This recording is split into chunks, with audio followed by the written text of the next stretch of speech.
You know you can't lose when you bet with Quet. Today, I need somebody to tell me that I'm not the only person who just found out that Steve Harvey was the most gangster comedian in our era. I seen the footage. Steve Harvey went nuclear. Steve said he'll send his goons on Katt Williams and Shannon Sharpe. He said that rumor that he got slapped was most definitely false. He said if he got slapped, it'll be some behind it. Steve just said a lot of things that I wouldn't expect it for him to say. But he addressed Shannon and Katt for the most part. Finna play the footage and let y'all check it out. Let me know in the comments what y'all think about Steve and how you feel. See, I'm on radio for real. I have a real radio show. I have the #1 adult contemporary show, 25 to 54 in America. The Steve Harvey Morning Show. I'm at 112 markets. I got 9 million listeners. I'm controlled by FCC rules. The problem is, these people go get these podcasts who have no FCC rules to abide by. But you have to remember, even though you're on a podcast, you still got a brand. Yeah. And so you can't say what you want to say and expect to be relevant and not get canceled. You can't have a podcast and the way that you think you can make money is on clicks and views at the expense of others and not expect to have to pay the expense. You can't have a podcast and light me up and don't expect to get lit up. You can't have a podcast, let somebody come on your show and talk about your friends. I agree. Okay, you got a podcast. Y'all got a guest on here. And he starts slamming Fred.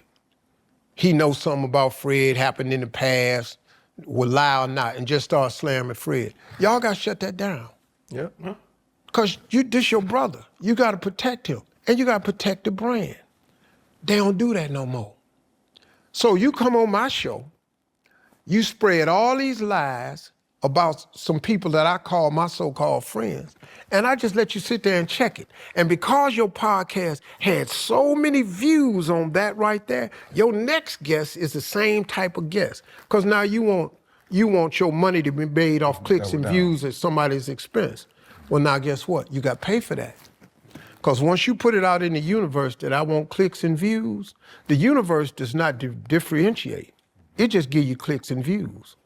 So now, here they come the rest of them. And now you got clicks and views.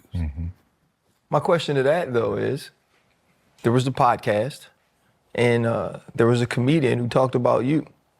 And you waited a while before ever responding to Katt Williams. But when you responded, it felt like there was a lot more vitriol to your response than it was all of the initial accusations. Why do you think the response to what you said was so different from what he said on Shannon's show? When you say vitriol, what you mean? The social media fodder was upset with you for the way you finally responded to him. You mentioned his height and what you could do if there was ever an altercation. They said they felt like what he said about you was true because of the nature of your reaction.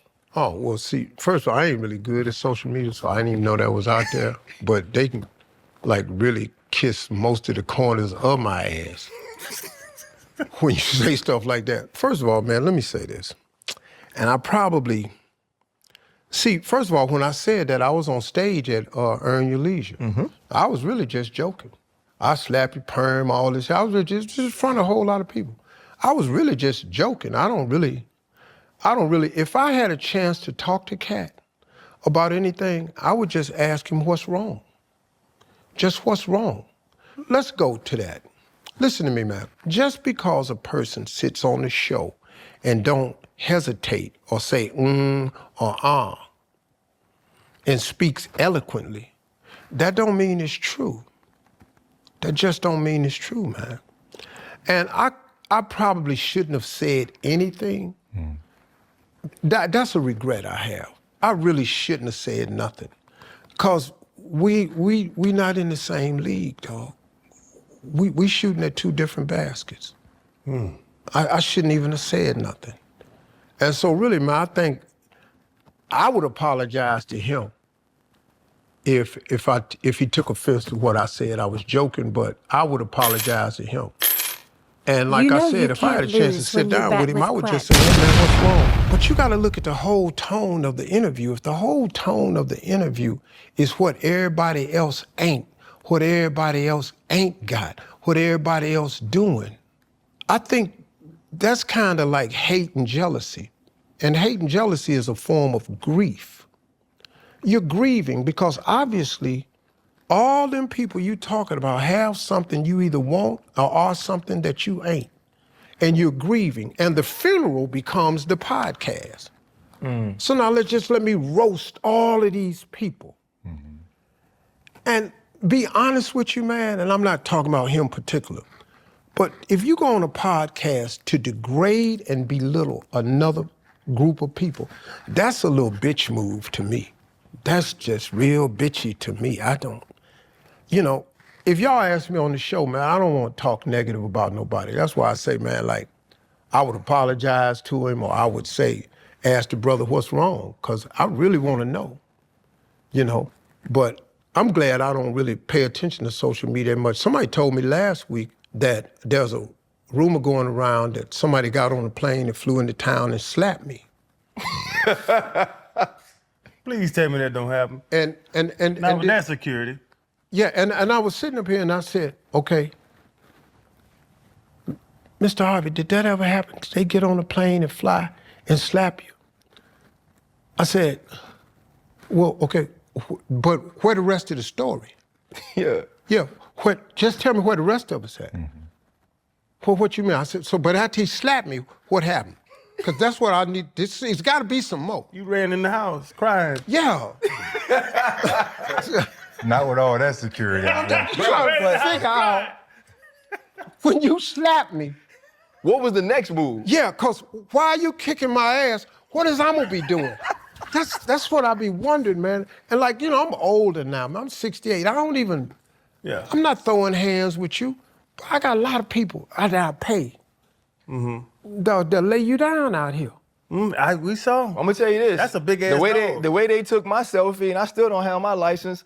If they slapped you, they get found. They got my license too. See, look, man, you can't come on here, because we have workers and stuff, and you come on here, you can go stay in another building or something, you know.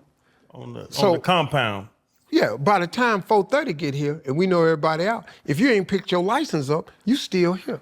So we got to watch it. Yeah, so now we're going to come find you. But I gotta follow up on that. Why don't you and Katt just sit down and talk? You have the resources, he has the resource. I know y'all know enough people. That shit blew up. Like, why can't y'all just talk? Because that's how we do it. We've done it.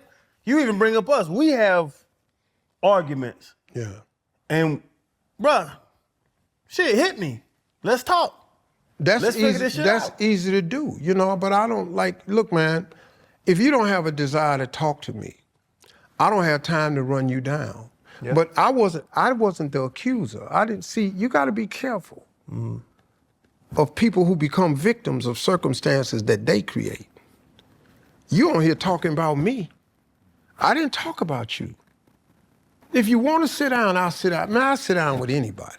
I promise you I will, man. I'm that big a man now.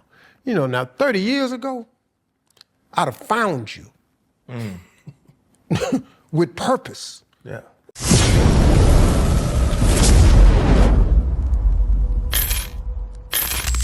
You know you can't lose when you bet with Quack.